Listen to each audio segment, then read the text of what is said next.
Amén,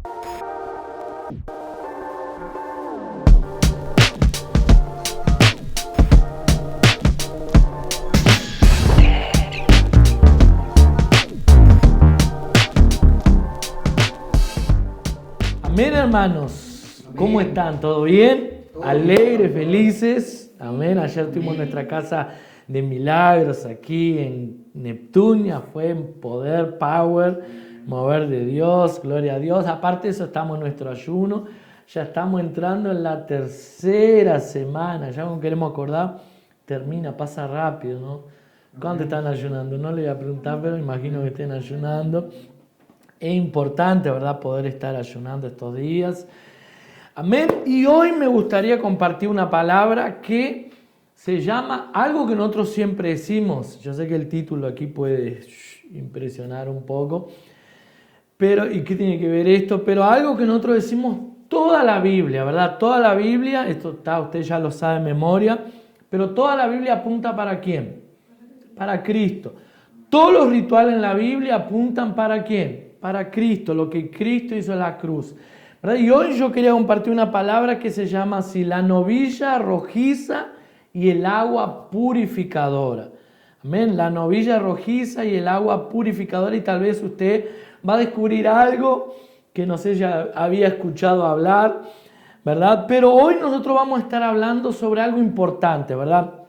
Es importante entender que hay algo que Dios abomina, ¿verdad? Hay algo que Dios aborrece en la Biblia y es la muerte, ¿verdad? Dios es la vida y Él va contra la muerte. La Biblia dice, ¿verdad? Allí cuando Dios crea al hombre, que era el huerto del Edén, había dos indicaciones que Dios le había dado al hombre. Primero, coman de este árbol, del árbol de la vida. A pesar que casi no escuchamos de eso, aunque lo sepamos, pero Dios había dado una dirección. Ustedes pueden comer de todos los árboles que están en el huerto del Edén, pero hay un árbol que ustedes no pueden comer, del árbol del conocimiento del bien y del mal. Y ahí dice, bueno, ustedes necesitan comer del árbol de la vida. Si el hombre y la mujer, si Adán y Eva hubieran comido del árbol de la vida, ¿qué es lo que sucedería? Probablemente hasta el día de hoy ellos estarían vivos.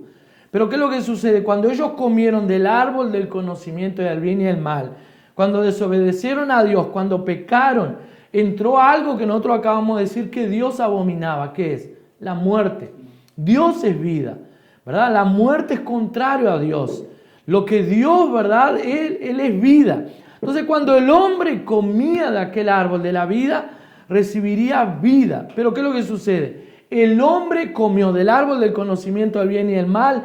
¿Y qué fue lo que trajo sobre su vida? Muerte. Atrajo la muerte sobre él. ¿Por qué? Dios había dicho que el día que ellos comieran del árbol del conocimiento del bien y del mal, ¿qué es lo que sucedería? Morirían. Cuando el hombre entonces come de aquel fruto, murieron. No murieron. Claro que con el tiempo sí murieron. Pero ¿qué es lo que sucedió? ¿Cuál fue la muerte que sucedió con ellos? Fue la muerte espiritual. Espiritualmente el hombre y la mujer pasaron a ser insensibles para la voz de Dios. Entonces, ¿qué es lo que sucede? Había un requisito que Dios colocaba para aquellos que eran los nazireos, ¿verdad? Nazareos o nazireos, ¿verdad? Nazareos eran aquellos que eran consagrados para Dios, como Sansón, como Jesús, ¿verdad? Pero Sansón era uno de los más comunes. Y había uno de los mandamientos que Dios le decía a esos hombres que no podían tocar ¿en qué? En muerte. ¿Por qué? Era un mandamiento para ellos, pero era un mandamiento para todo el pueblo de Dios. El pueblo de Dios, el Israel, el judío, el pueblo de Dios, no podía tocar en muerte. ¿Por qué? Porque el día que ellos tocaban en muerte quedaban contaminados. Entonces, como yo dije, Dios abominaba la muerte. Y ahí nosotros podemos ver que existen muchas maneras, hoy en día nosotros como cristianos, que podemos tocar en la muerte. ¿Cuándo nosotros tocamos en la muerte? Primero, cuando miramos ciertas películas o ciertas novelas que en vez de producir vida en nosotros, producen muerte. Tocamos en la muerte también cuando nos llenamos de conversaciones de incredulidad. Cuando usted comienza a conversar con gente incrédula, usted está tocando en la muerte. Usted siente, usted percibe, cuando sale de cerca a aquella persona, usted siente que hay algo mal en usted. Ya le pasó eso, usted conversa con... Hay ciertas personas usted no las quiere ni ver, ¿verdad? Nosotros amamos en Cristo a todos, pero hay ciertas personas que usted dice, Señor, Padre, por favor, que no se acerque, que no me venga a hablar, por favor. ¿Por qué? Porque usted percibe que aquella persona, cuando habla con usted, ¿qué es lo que produce en usted? Muerte. Usted siente, hay algo, en su vida hay algo que pesa, hay un peso que usted siente. Eso se llama muerte, ¿verdad? Cuando escuchamos palabras negativas, que a veces inclusive son pronunciadas por hermanos en Cristo, esas palabras producen muerte, ¿verdad? Entonces tocamos en la muerte cuando tocamos en la muerte, nuestro espíritu queda amortecido. Entonces, ¿qué sucedió cuando Adán y Eva tocaron en la muerte? Cuando comieron de aquella fruta. La Biblia dice que ellos murieron espiritualmente. O sea, la Biblia no lo describe, pero ellos murieron espiritualmente, ¿verdad? Entonces, cuando nuestro espíritu toca en muerte, queda amortecido. ¿Y qué es lo que sucede enseguida? Perdemos el interés por las cosas espirituales, ¿verdad? Muchos cristianos comienzan a oír tanta música mundana, miran más películas, se conocen las series de Netflix de punto a punto. Lo peor es cuando empiezan a mirar, ¿cómo se llaman? Las temporadas de series y como la tienen ahí ya, ¿verdad? Antiguamente usted miraba un programa, una serie, la miraba hoy y solo el próximo domingo la miraba el siguiente capítulo y el próximo domingo usted miraba el otro capítulo. Pero ¿qué es lo que sucede hoy en día? ¿Verdad? A través de Netflix, a través de YouTube y muchas otras redes sociales o programas de televisión, usted tiene la oportunidad en un solo día, de mañana temprano hasta últimas horas de la noche, mirarse toda una serie del programa que a usted le gustaba. Y ahí usted comienza de mañana, ay, ya que estamos, mira el segundo, y el tercero está más interesante. ¿Y qué es lo que va a pasar? No, tengo que mirar el cuarto. Y ahí se mira todo un día de series y usted piensa, y sucede hasta en las mejores familias, yo sé porque se lo digo, ¿verdad? Entonces, ¿qué es lo que sucede? Eso comienza a producir muchas veces en nuestra vida muerte.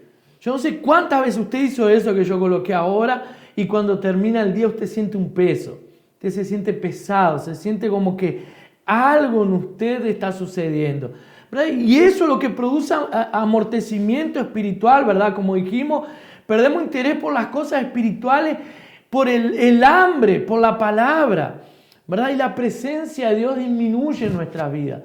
Hay algo que nosotros decimos es que la presencia de Dios no sale de su vida. Hay algo que nosotros decimos, ¿verdad? Como decían, ven, un corito que nosotros lo sacamos, fue lo primero que lo sacamos de nuestro medio, que a algún hermano le gusta y dice, ven, Espíritu Divino, ven, apodérate de mí, apodérate. Y le aleluya, apodérate, Señor. O sea, el Espíritu Santo no necesita apoderarse a usted. Si no se apoderó es porque usted no nació de nuevo. Pero el momento que usted nace, no, el Espíritu Santo pasa a habitar en usted. La presencia de Dios habita en nosotros.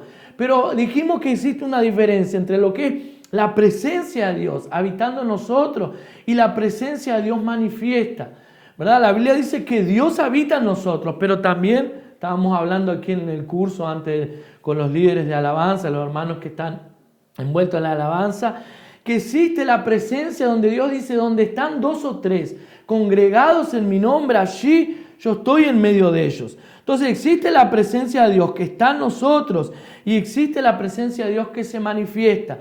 Pero cuando nosotros comenzamos a tocar en muerte, ¿qué es lo que sucede?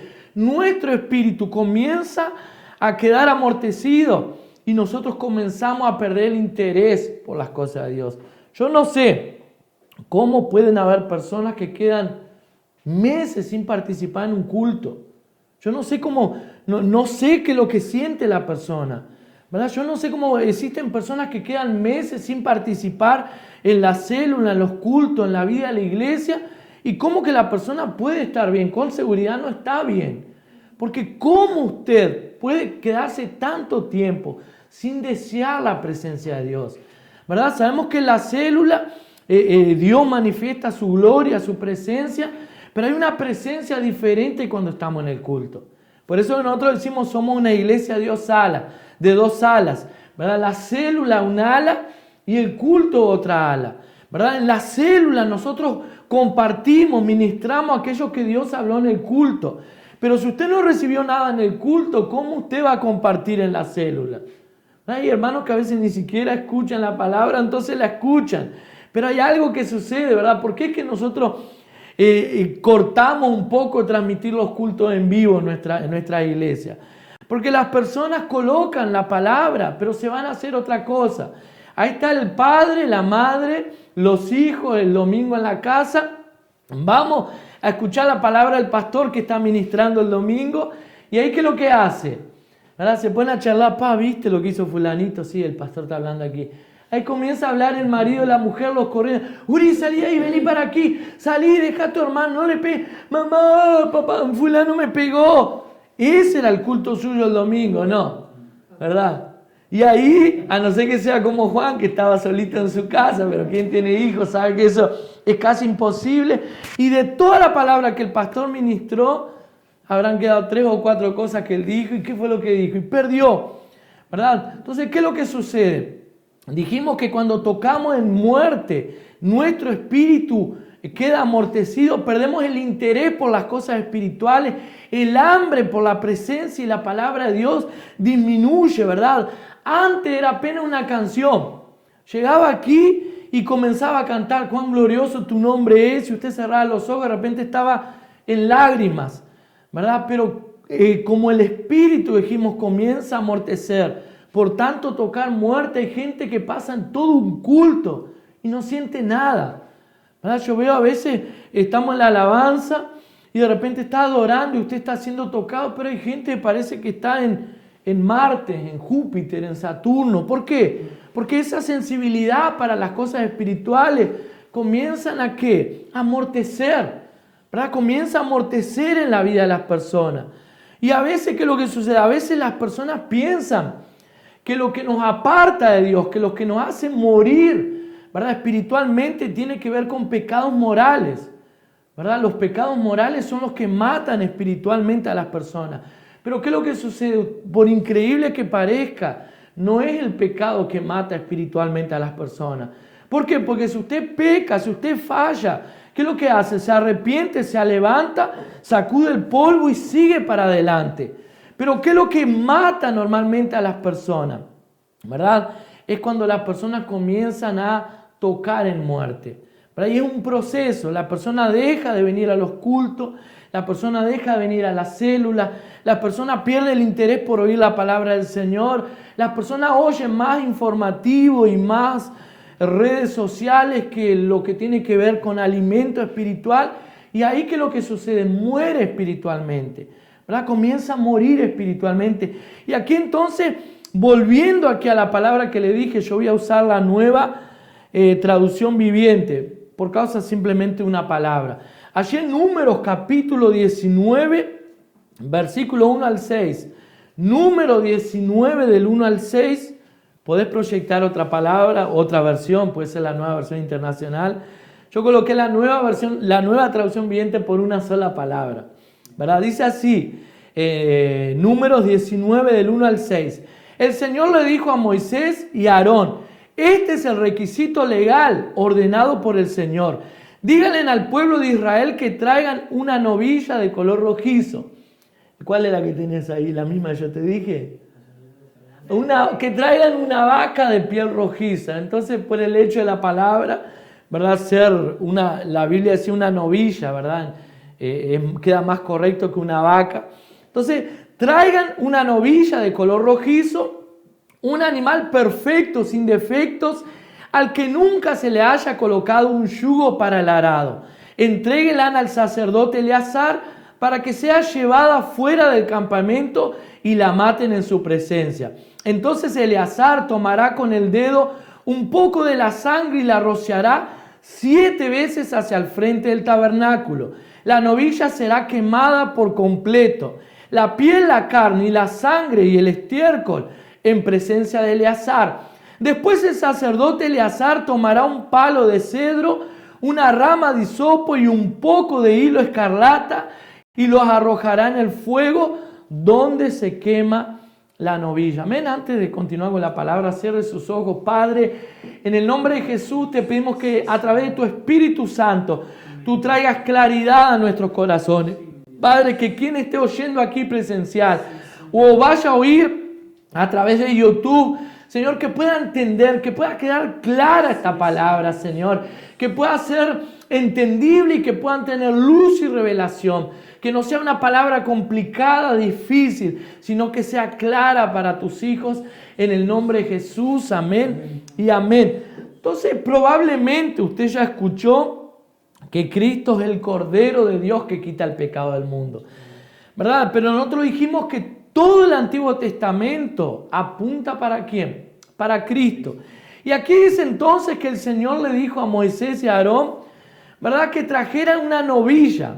¿Por qué es que novilla? No es, allí la versión dice una vaca. ¿Quién entiende algo de animal, verdad? Sabe que una novilla es ¿qué? Es una vaca joven, ¿verdad? Antes de ser vaca, ella es una novilla. Entonces, es un animal nuevo, un animal joven, nuevo. ¿Verdad? El animal debería ser perfecto y sin defecto. ¿Qué lo hace acordar eso? ¿Se acuerda del sacrificio que había que traer para los sacerdotes para perdón de los pecados? Era un cordero. El cordero tenía que ser nuevo, menor de 1 año, perfecto, sin defecto y sin mancha, ¿verdad? Y aquí dice entonces que este animal, esta novilla, debería ser de color rojizo. Usted sabe que novillas, vacas y de todos los colores, pero esta tenía que ser de color rojizo.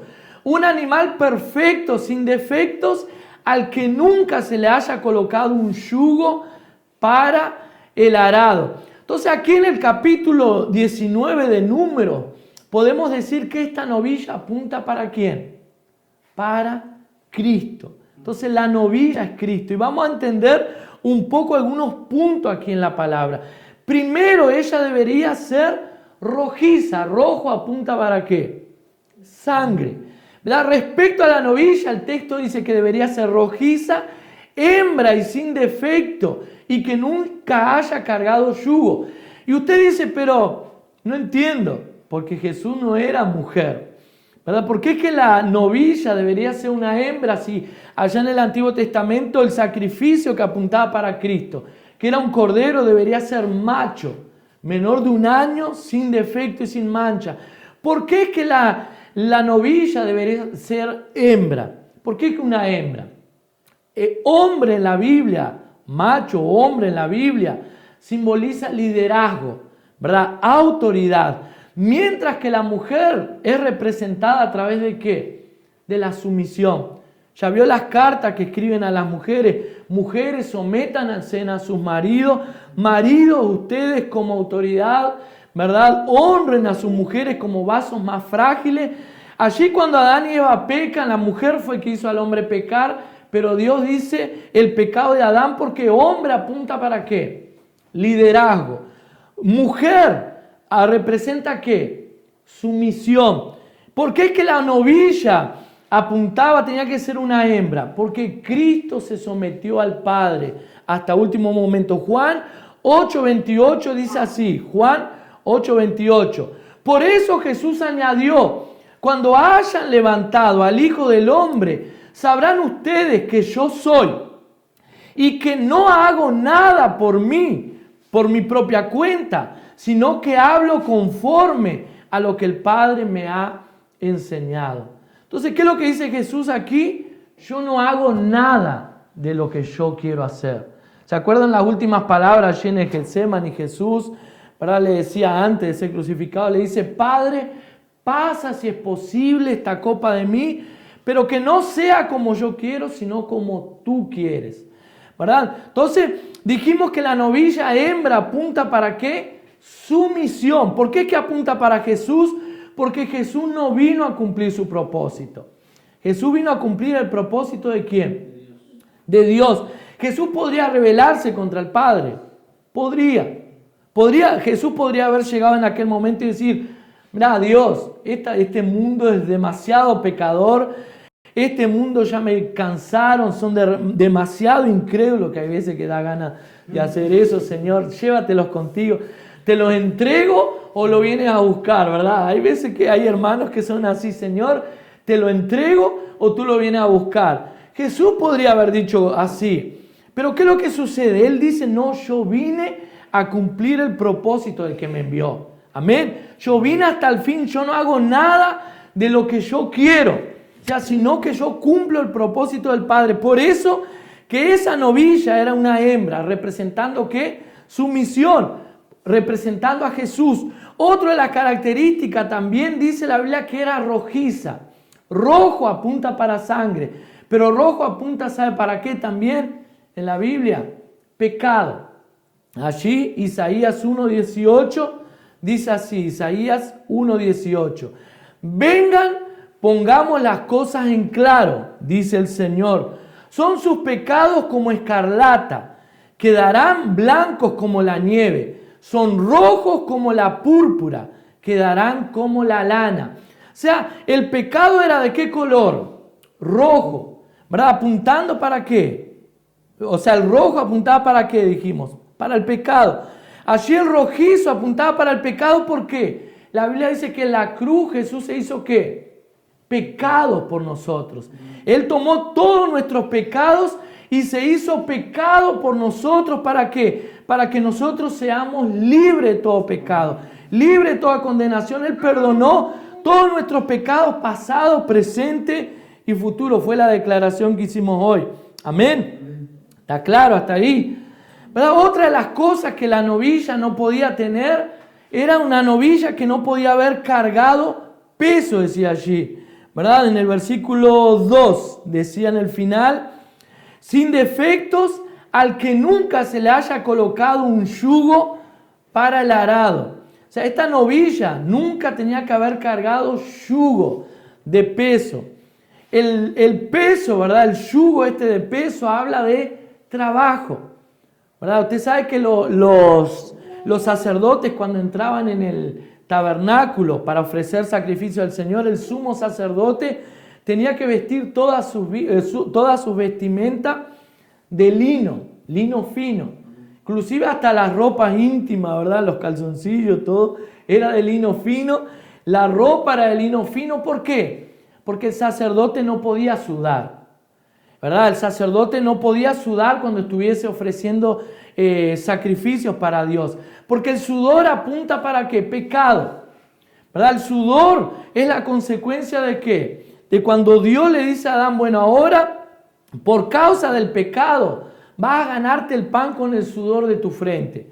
O sea, trabajo apunta para ¿qué? El yugo allí apunta para trabajo. Cuando el pueblo de Israel salió de la tierra de Egipto, ellos eran esclavos de Faraón, ¿verdad? Faraón apunta para ¿qué? Para el diablo. Egipto apunta para ¿qué? Para el mundo. O sea, el pueblo de Israel, cuando salieron de Egipto, ellos eran esclavos de Satanás. La Biblia dice que nosotros también éramos esclavos de Satanás, ¿verdad? Todos nosotros éramos esclavos. ¿Y el esclavo qué es lo que el esclavo hace? Descansar, sacar unas vacaciones, ¿verdad? El esclavo trabaja. Entonces trabajo apunta para ¿qué? Esclavitud del mundo de Faraón, de Egipto. La Biblia dice que esta novilla no tenía que haber cargado nunca yugo de trabajo. O sea, ¿quién fue el único que nunca trabajó para este mundo? Jesús. Él solamente trabajó para el Padre. O sea, Él nunca fue esclavo. Nosotros todos éramos esclavos del pecado. Éramos esclavos de Satanás. Éramos esclavos del mundo. Entonces el único que podía morir por nosotros, que no tenía ningún pecado, ¿era quién? Jesús, Cristo. Por eso es que aquella novilla decía que era sin trabajo, ¿verdad? Que no había cargado yugo, apuntaba para Jesús. Amén. Y había otro detalle también. La Biblia dice que aquella novilla, después de ser muerta, debería ser sacada fuera del campamento y debería ser muerta enfrente al sacerdote Eleazar. La Biblia dice que Eleazar no la mató. ¿Quién mató? ¿Verdad? Otros se encargaron de matar. Pero el sacerdote Eleazar estaba allí y el animal era muerto delante de él. Como en la Biblia todo tiene un significado, Eleazar apunta para Dios ha ayudado, entonces ayudador. O sea, ¿quién es el ayudador en la Biblia? El Espíritu Santo, ¿verdad? Jesús no fue muerto, ¿verdad? O sea, el Espíritu Santo no mató a Jesús. Pero cuando Jesús estaba siendo muerto, ¿verdad? Allí el Espíritu Santo, que apunta para nuestro ayudador, también estaba allí. ¿Por qué? Cuando Jesús murió, dice, yo necesito morir, resucitar para que sea enviado el Espíritu Santo, el ayudador. Entonces, cuando la novilla era muerta, ¿qué es lo que venía después de la muerte de esa novilla? Muerte y resurrección. El ayudador. Entonces, el ayudador no mató a Jesús, pero estaba presente. Allí había un tipo, ¿verdad?, que da testimonio. ¿Qué es lo que hacía Eleazar? Eleazar tenía que ver cómo se mataba la novilla y él daba testimonio. O sea, él tenía que ver cómo era todo el proceso. Allí en Hebreos 10, 15, 16... 10, 15, 16 dice, también el Espíritu Santo nos da testimonio de ello. Primero dice, este es el pacto que haré con ellos después de aquel tiempo, dice el Señor, pondré mis leyes en su corazón y las escribiré en sus mentes. Entonces el Espíritu Santo da testimonio ¿de qué? Del pacto que Dios hizo con nosotros. Eleazar estaba dando testimonio ¿de qué? De que aquel pacto que Dios estaba haciendo con el pueblo, a través de la muerte de aquella novilla, se cumpliese. Amén. Amén. Entonces había otros puntos más también. ¿Verdad? Dice la Biblia que aquella novilla debería, si volvemos atrás un poco donde habíamos leído, dice, la novilla será quemada por completo. Un poco antes, a ver, en el versículo 3. Entréguenla al sacerdote Eleazar para que sea llevada fuera del campamento y la maten en su presencia. O sea, la novilla debería ser muerta ¿dónde? Fuera del campamento. Amén. La novilla debería ser muerta fuera del campamento. La Biblia dice que Jesús fue muerto ¿dónde? Fuera de la ciudad.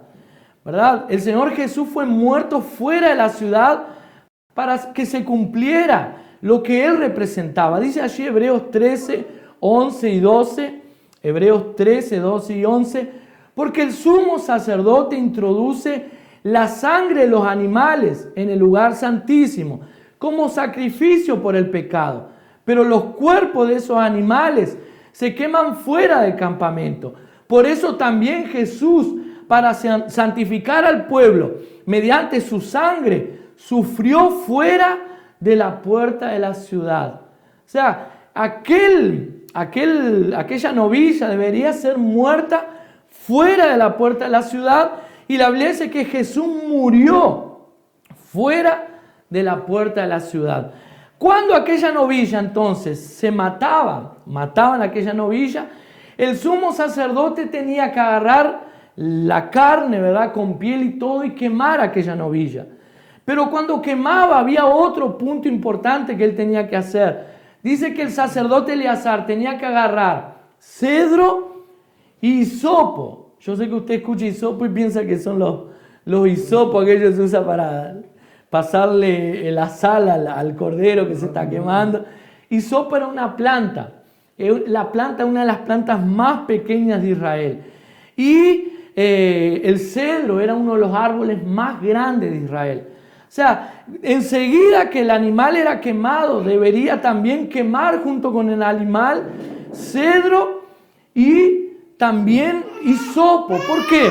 Porque eso apuntaba a que aquel sacrificio era para todos los hombres, del más grande al más pequeño. O sea, la salvación, el sacrificio que Jesús estaba haciendo en aquella cruz era para todos los hombres. Amén. Entonces, por eso que la novilla necesitaba ser quemada, ¿verdad? Quemada por completo. Después que la novilla era quemada, dice la Biblia que el sumo sacerdote tenía que tomar la ceniza de aquel animal, ¿verdad? A ver si lo tengo más aquí. Primera de Reyes, no.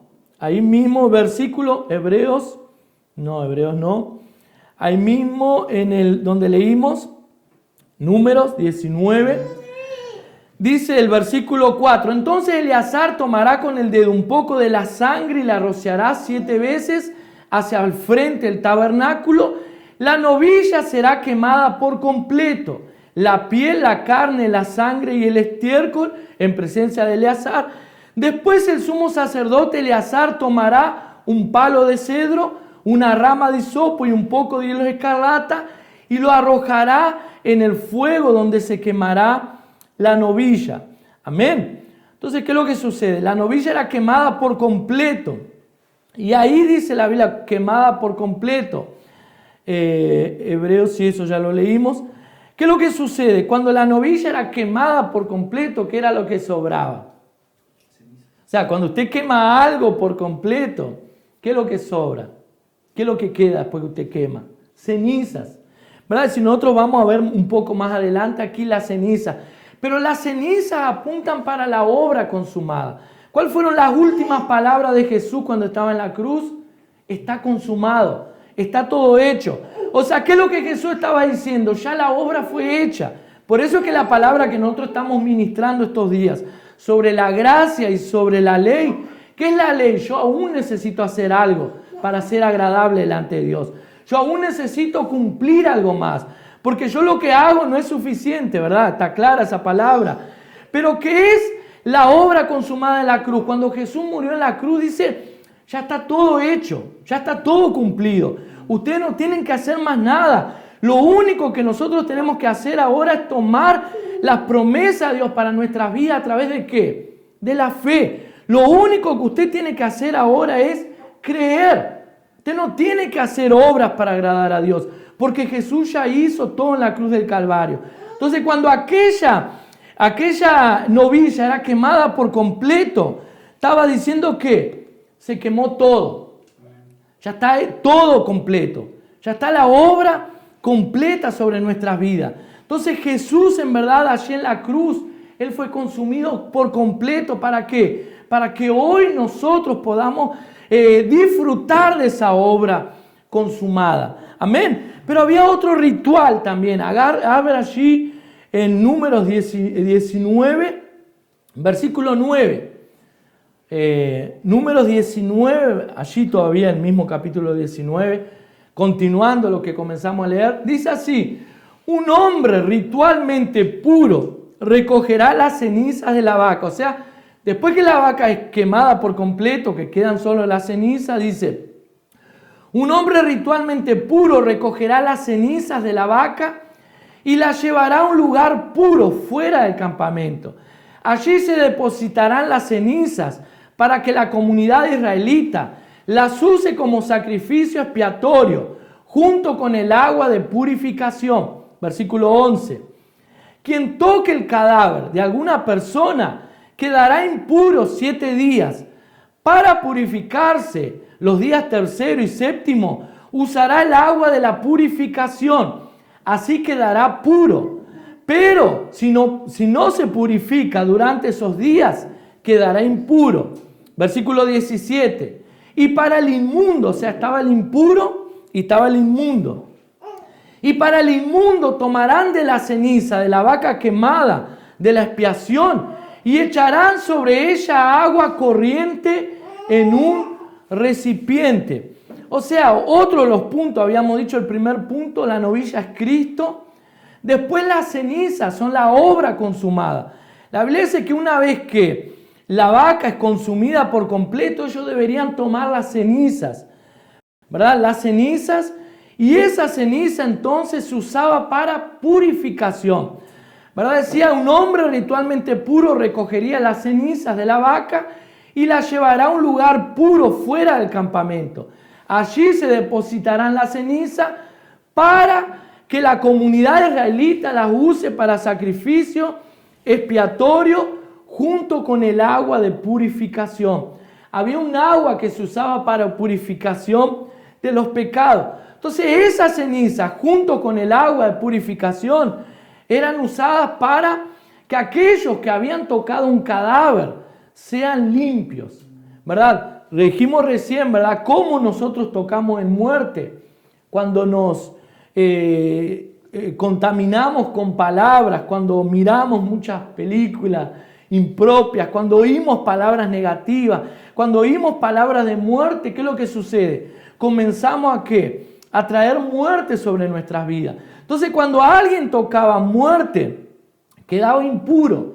Y para esa persona limpiarse de esa impureza, tenían que tomar las cenizas de aquel animal que ya había sido muerto, mezclarlo con agua, y esa agua entonces se usaba para purificar.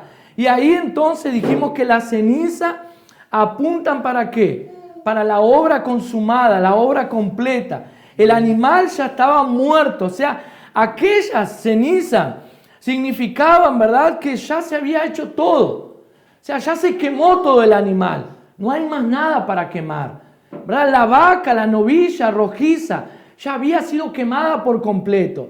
Una vez que están las cenizas, ¿qué es lo que dice esa ceniza? Ya se hizo todo, está todo hecho. No hay más nada para quemar. Nada que ustedes puedan traer puede ser quemado. ¿Por qué que apunta para la obra consumada? Porque Jesús ya hizo todo. Nosotros no tenemos que hacer nada. Lo único que nosotros tenemos que hacer es que creer y apoderarnos, tomar pose esa promesa. La Biblia dice también que esas cenizas deberían ser puestas dentro de un recipiente con agua corriente. Yo usé aquí, a ver, la Reina Valera. La Reina Valera, porque la otra dice agua fresca, no sé cuál. Números 19, 17. Dice, y para el inmundo tomarán la ceniza de la vaca quemada de la expiación y echarán sobre ella agua corriente en un recipiente. O sea, la obra consumada debería juntarse en un recipiente y ser colocada esas cenizas ¿con qué? Con agua corriente. Mire lo que dice Juan 7:38, lo vimos ayer. ¿Verdad? ¿Qué es agua corriente? Agua viva. Agua viva apunta ¿para qué? Para el Espíritu Santo. O sea, quiere decir que la obra consumada junto con el Espíritu Santo, ¿qué es lo que hace? Nos purifica, nos limpia de toda impureza, nos limpia de toda muerte que el mundo pueda cargar sobre nuestras vidas. Amén. Juan 7:38. De aquel que cree en mí, como dice la Escritura, brotarán ríos de agua viva. O sea, una vez que la obra consumada, con las cenizas, ¿verdad? Las cenizas con el agua corriente, se colocan en un recipiente, ¿qué es lo que hace esa agua corriente con esa ceniza? Servía para purificar a aquellos que habían sido, que estaban impuros o que estaban inmundos. ¿Verdad? ¿Y qué es lo que dijimos? O sea, aquellos que habían tocado muerte, solamente a través de la obra consumada y a través del agua, ríos de agua viva, es que nosotros somos purificados de la muerte, es que somos limpiados de la muerte, es que el Señor nos quita toda muerte que este mundo nos tira tras día. ¿Verdad? Por eso es que tenemos la necesidad de apropiarnos de esas verdades. Por eso es que en estos días estamos ministrando 21 días para ser fortificados en la gracia. ¿Por qué? Porque hoy en día, ¿verdad? Como decíamos, hoy en día usted entra en la internet, comienza a oír mensajes, la palabra de Dios, y usted escucha más muerte que otra cosa. ¿Verdad? Muerte puede ser la palabra de Dios. ¿Verdad? Cuando alguien predica un mensaje y aplica ley, ¿qué es lo que sucede? Produce muerte. Porque yo colocaba un ejemplo, hay un testimonio que dieron. Usted sabe que el pastor presidente, el pastor Aloysio, él está haciendo vivos todos los días al mediodía, de noche, durante los 21 días, está ministrando una palabra un culto, todos los días está habiendo culto allá en Goiânia y en Goiânia principalmente. O sea, durante los 21 días, está llena el espíritu, ¿verdad? Durante los 21 días, está teniendo culto todos los días. Yo me pongo a pensar, si hacemos aquí un culto, está difícil, imagínense 21 días de culto, uno atrás del otro. 21 días de culto y al mediodía le está haciendo vivos en Instagram. Pero esos vivos son de testimonio, donde personas cuentan testimonio, ¿verdad? Lo que Dios está haciendo en la vida de ellos. Y una hermana contó el testimonio y ese pastor dice, yo era cristiana en otra iglesia, yo escuchaba la palabra del Señor, Pero ¿qué es lo que sucede? Yo entré en depresión. Yo entré en depresión, una depresión profunda. Y yo no entendía por qué que había entrado en una depresión. Porque yo era cristiano, o sea, yo iba a la iglesia, yo nunca paré de congregarme. Yo iba a la iglesia, yo ayunaba, yo oraba, pero yo entré en depresión, una depresión profunda y no entendía por qué estaba en aquella depresión. Hasta que un día conocí aquí la vid, comencé a venir, comencé a oír las palabras de la gracia. Y después de un tiempo yo entendí por qué que yo había entrado en depresión. O sea, yo entré en depresión porque todos los domingos, ¿verdad? El pastor ministraba una palabra que en vez de yo recibir vida, yo quedaba mal. Un ejemplo que colocó. El pastor decía, porque David fue un hombre conforme al corazón de Dios. ¿Cuántos aquí quieren ser hombres y mujeres conforme al corazón de Dios? Todo el mundo decía, amén, yo. Entonces, para usted ser un hombre conforme al corazón de Dios, usted tiene que hacer lo que David hacía. Y ahí, ¿qué es lo que David hacía? David oraba tantas horas por día. David hacía esto, David hacía... Cuando colocaba la lista de las cosas que David hacía, ¿qué es lo que sucedía con la mayoría de los creyentes? Estoy en el horno, estoy frito porque no consigo hacer ni la mínima parte. Entonces, si yo no consigo hacer ni la mínima parte, yo nunca voy a ser un hombre conforme al corazón de Dios, ¿verdad? Y ahí entonces, en vez de esa palabra, producir vida en la vida de la persona, producía ¿qué? Juicio y condenación. Y esta hermana se dio cuenta que ella había entrado en depresión.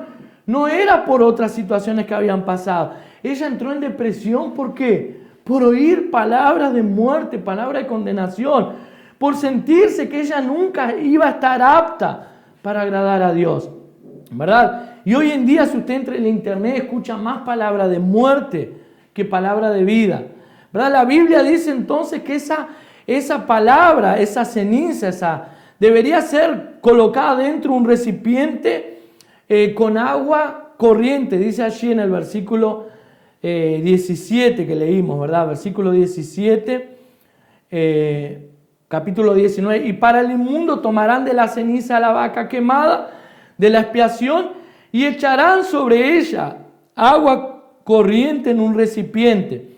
Y aquí vamos al versículo 15, ¿verdad? Ahí mismo capítulo 19, que hay algo interesante también. En el capítulo 19, versículo 15 dice, toda vasija que no haya estado bien tapada, también quedará impura. O sea, la Biblia dice que aquella ceniza se ponía dentro de un recipiente con agua, tenía que ser agua corriente, y aquella agua servía para limpiar las impurezas del pueblo de Dios. Pero había un detalle, si aquella vasija no hubiera sido bien tapada, ¿qué es lo que sucede? Inclusive el agua que estaba dentro de aquella vasija, ¿verdad? Con las cenizas quedaba impura. Ese recipiente apunta ¿para quién? Para nosotros. Aunque nosotros tengamos esa agua corriente, aunque nosotros tengamos el agua, las cenizas que apuntan para la obra consumada, pero si nuestro recipiente no queda tapado, ¿verdad? ¿Qué es lo que sucede? Podemos quedar impuros también, dice ahí, queda impura, ¿verdad? La vasija, dijimos, apunta para nosotros como recipiente donde el Espíritu Santo habita en nosotros. Pero la vasija sin tapar significa que el polvo, ¿verdad? O que los insectos podían entrar dentro de esa vasija, ¿verdad? Si la vasija quedaba destapada, el polvo de afuera, del mundo, Israel era desierto, ellos viven en el desierto. Entonces, si aquella vasija quedaba destapada, ¿verdad? El polvo y algún insecto podría entrar allí y aquella agua quedaba impura. Entonces, una vasija sin tapa significa estar abiertos para la influencia del mundo, ¿verdad? Cuando escuchamos palabras de muerte o cuando absorbemos todo lo que el mundo ofrece, nuestra vasija está destapada, ¿verdad? Cuando la influencia del mundo, comenzamos a absorber la influencia del mundo, quedamos destapados y cuando estamos destapados, somos fácilmente contaminados por el mundo, ¿verdad? Somos fácilmente contaminados y corremos ese riesgo, ¿verdad? Corremos los riesgos. El mundo nos ensucia, ¿verdad? Cuando usted está en el trabajo, que lo diga el Seba, ¿verdad, Seba? Juan trabaja en su casa, ¿verdad? Tiene menos contacto, pero aún así tiene contacto a través de la internet. La mayoría trabaja en casa. Pero ¿cómo te sentís después de un día trabajando con gente impía, gente que habla malas palabras, gente que maldice, gente, compañeros de trabajo que hablan cosas impuras, hablan de mujer, hablan de sexo, hablan de todas esas cosas? ¿Cómo te sentís después de 8 horas teniendo contacto con esas personas? Sucio, te sentís sucio. Entonces, cuando estamos destapados, cuando el recipiente está destapado, ¿apunta para qué? Apunta justamente para recibir esa influencia. Y dice el versículo 19, capítulo 19, versículo 19. El hombre ritualmente puro rociará a la persona impura los días tercero y séptimo. Al séptimo día purificará a la persona impura, la cual lavará sus vestidos y se bañará, y así quedará purificada al anochecer. Entonces, ¿quién es el que purifica a los impuros? ¿Quién es el que purifica? Dice que un hombre ritualmente puro, era un hombre de la congregación. El hombre ritualmente puro rociará a la persona impura los días tercero y séptimo. Al séptimo día, y séptimo apunta ¿para qué? El número de la perfección, para una obra, un ciclo completo. Al séptimo día purificará a la persona impura, la cual lavará su vestido y se bañará, y así quedará purificada al anochecer. Aquí habla un hombre, no dice que era el sumo sacerdote, no dice que era Aarón ni Moisés, dice un hombre que ya estuviese puro. Él mismo se encargaría de purificar a otro hermano. ¿Eso apunta para qué? La iglesia, ¿verdad? Es aquí en la vida de la iglesia donde somos purificados uno a los otros, ¿verdad? A través de la palabra, la Biblia dice que la palabra de Dios nos lava, nos limpia, nos purifica, ¿verdad? También en Hebreos capítulo 9, versículo 13 y 14 dice así: la sangre de los machos cabríos y de los toros y las cenizas de una novilla rociadas sobre las personas impuras las santifican, de modo que quedan limpias por fuera. Es el ritual que estamos hablando, aquí en Hebreos.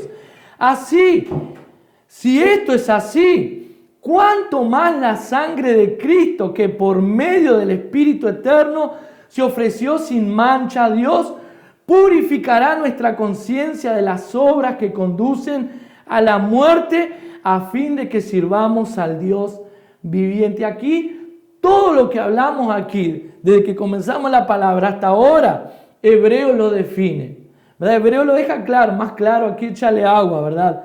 Si la sangre de machos cabríos y de los toros y las cenizas de una novilla rociadas sobre una persona impura la santifican, de modo que quedaban limpias por fuera, si esto es así, ¿cuánto más la sangre de Cristo, quien por medio del Espíritu Eterno se ofreció sin mancha a Dios, purificará nuestra conciencia de las obras que conducen a la muerte, a fin de que sirvamos al Dios vivo?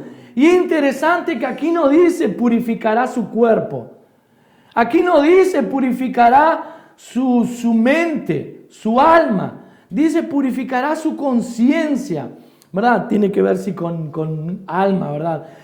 Purificará su conciencia de las obras que conducen a la muerte, a fin de que sirvamos al Dios vivo. ¿Por qué? Porque una de las formas que el diablo ataca, que hemos dicho durante estos días, una de las formas que las personas, ¿verdad?, viven debajo de la ley, tiene que ver con la conciencia, ¿verdad? Sentir que lo que Cristo hizo en la cruz no fue suficiente.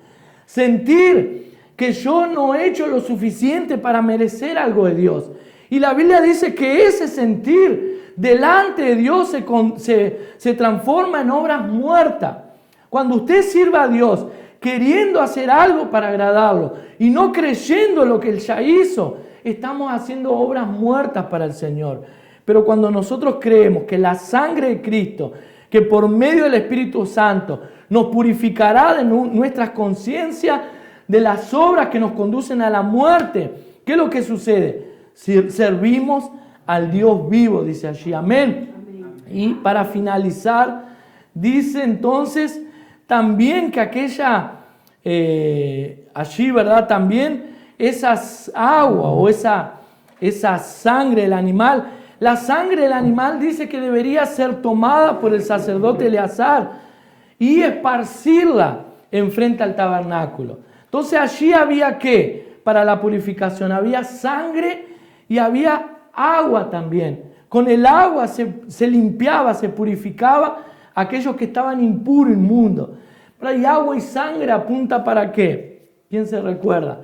Juan 19:34, sino que uno de los soldados le abrió el costado con una lanza y al instante le brotó sangre y agua. La sangre significa que ya hemos sido lavados. Amén. Pero el agua es para la purificación diaria. Es la provisión completa de Dios para nosotros, su pueblo. Amén. ¿Y cómo somos purificados? A través del agua. Dijimos, el agua apunta ¿para qué? Para el Espíritu Santo. El agua que se usaba para purificación era agua corriente. Entonces, todos los días nosotros somos limpios, purificados a través de ¿qué? De la obra consumada y a través del agua corriente. Somos purificados también en la vida de la iglesia, ¿verdad? Colóquese en pie. Un hermano que ya estaba puro, ¿verdad? Que estaba limpio, él debería efectuar aquel ritual para purificar a aquel que estaba impuro. Entonces eso apunta ¿para qué? Para la vida de la iglesia. Pero no hay mejor lugar que estar. Yo no sé cómo mucha gente no le gusta estar, ¿verdad? Aquí en el culto, en la vida de la iglesia. No entiendo. Yo no entiendo cómo mucha gente pueden quedar meses igual sin congregarse. Y está bien, sentirse bien. Cuando nosotros nos mudamos para Tacuarembó, ¿verdad? Cuando recién llegamos, no, pero ustedes eran pastores, ¿verdad? Pero cuando llegamos en Tacuarembó, no teníamos reunión. Y nosotros veníamos de Puerto Alegre a tener 3 reuniones por día, 3 cultos por día todos los domingos. Era 2 en Puerto Alegre, 1 de mañana, otro al mediodía y después teníamos que ir para otra ciudad, que a veces demorábamos 1 hora en llegar a la otra ciudad. A veces no había ómnibus para volver. Era una locura para ir a los cultos que eran en otras ciudades. Nosotros teníamos 3 cultos por día, no, pero ustedes son pastores. Pero siempre vivimos la vida de la iglesia, ¿verdad? Y enseguida cuando nos mudamos para Tacuarembó no teníamos culto. Quedamos como un mes. No, fue 2 domingos solo. Si nos llegó al mes, 2 domingos sin tener culto. Yo digo, Cristian, tenemos que hacer algo. No podemos quedarnos sin culto. No podemos estar sin culto. Ahí que hicimos, alquilamos un gimnasio allá, que era solo la misericordia de Dios, porque a veces nosotros estábamos adorando al Señor y tenían campeonato de fútbol de salón, los vidrios quebrados allá y se escuchaba todos los gritos. Tenían matiné, no sé si aquí le dicen matiné en Montevideo, baile infantil. Había matiné, una vez había un circo al lado allí, y nosotros teniendo el culto y compitiendo con un circo. Esa vez yo quedé más frustrado, ¿sabes? Porque el circo estaba lleno, ¿verdad? Y nosotros con el culto 2 o 3 personas y el circo haciendo fila hasta la otra cuadra, pagando para ver un payaso. Yo digo, no, estamos en el horno nosotros, que tenemos cosas más importantes que un payaso y la gente no viene y es gratis y el circo hacen fila hasta la otra cuadra pagando todavía. Entonces, ¿qué es lo que sucede? Necesitamos amar, desear la vida de la iglesia, ¿verdad? Necesitamos amar, vivir, estar con los hermanos. ¿Por qué? Porque usted se purifica estando uno con los otros. A veces usted llega mal aquí, usted llega mal a la reunión y una palabra que un hermano le dice, a veces una palabra solamente lo limpia. Usted llega muerto, ¿verdad? Usted llega cargando la muerte del trabajo, de la semana, de los problemas familiares, problemas financieros. Usted llega realmente muerto a la reunión, pero cuando usted escucha una palabra, un hermano, a veces simplemente Dios te bendiga, qué bueno verte. Y ahí la vida que está en la vida del hermano fluye en usted también. Amén.